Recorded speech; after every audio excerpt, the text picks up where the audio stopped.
আসসালামু আলাইকুম সবাইকে। সবাই কেমন আছেন? আশা করি ভালো আছেন। আলহামদুলিল্লাহ, আল্লাহর রহমতে আমরা সবাই ভালো আছি।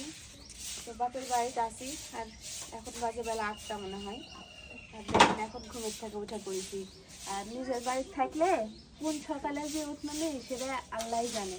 কি বানাবার হাতে। আর এদিকে আমার শুধু সকালের খাবার চুলায় উঠে আসছে। আর আমার বোন আজকে লাগছে, দেখি বোন লাল মাটি দিয়ে কি করবেন?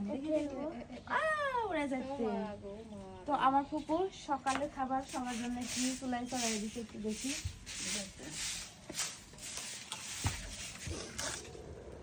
মাশাআল্লাহ মাশাআল্লাহ। সকালের খিচুড়ি বিটি, খিচুড়ি সকালে সবার জন্য খিচুড়ি উঠে দিছে। আর আবার বোন হাসি যায়নি কিন্তু আছে, আর আমি তো আছি।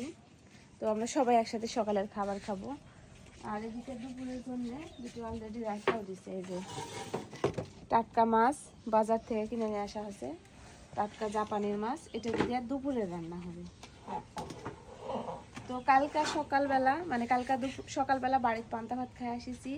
আর দুপুরবেলা এসে বিটির হাতের মজাদার খাবার খাচ্ছি, বাঙালি খাবার মাছ ভাত। আর রাতের বেলা আমরা সবাই চলে গেছিলাম খাবার মানে কালাভুনা খাইতে নহাটা। আর খাওয়া দেওয়া মজা করে অনেক রাতে আসিছি। আর আসা ঘুমায় গেছি, এদিকে কারেন্টেও জ্বালাতে। আর সকালবেলা বিটির হাতের আবার সেই খিচড়ি খাই সকালটা শুরু হবে। তো বাদ চলে যাবো বিটি বিকালবেলা। দুপুরবেলা তোমার দুপুরবেলা মাছ দিয়ে ভাত রানবো নি, দুপুরে মাছ ভাত খাইয়ে আবার চলে যাব বিকালবেলা বাড়ি। এদিকে রাত্রে যেহেতু আমরা মানে খাই আসিছি, বাড়িতে খাইনি, বাড়িতে অল্প কয়েকজনে খাসে। যদিও আমি হচ্ছে খাই আসার পরেও আবার বাড়িতে খাসি, তো সেই জন্য আজকে একটু থালা বাসন কম, তাই না বিটি? এই যে আজকে একটু থালা বাসন কম, মানে একটু মানে একেবারেই কম। বাড়িতে আমার আব্বা আম্মা ছিল, আর আপনাদের ভাই আমার জামাই সে যায়নি, সে আসা বাড়িতে খাইছিল। সেই জন্যে এই যে আজকে থালা বাসন একটু কম। আমাদের প্রতিদিন সকালবেলা বিটিকে এই থালা বাসনের গা দিলে আগে বসতে হয়, তাই না বিটি? আর আজকের আবহাওয়াটা অনেক সুন্দর, সকালবেলা মিষ্টি একটা রোদ উঠেছে। আর সবাই ঘুমাচ্ছে, আমি কিন্তু উঠে পড়েছি। হাসি, আমার ভাই ভাবি, আমার ছেলে সবাই ঘুমাচ্ছে, শুধু আমি, আমার মা আর আমার বিটি উঠেছি। মাসুরা উঠেছে।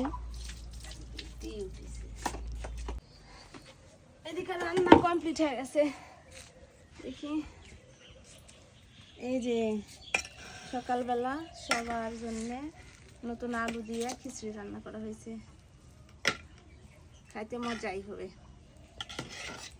এখন আমরা সবাই মিলে খাওয়া দাওয়া করবো।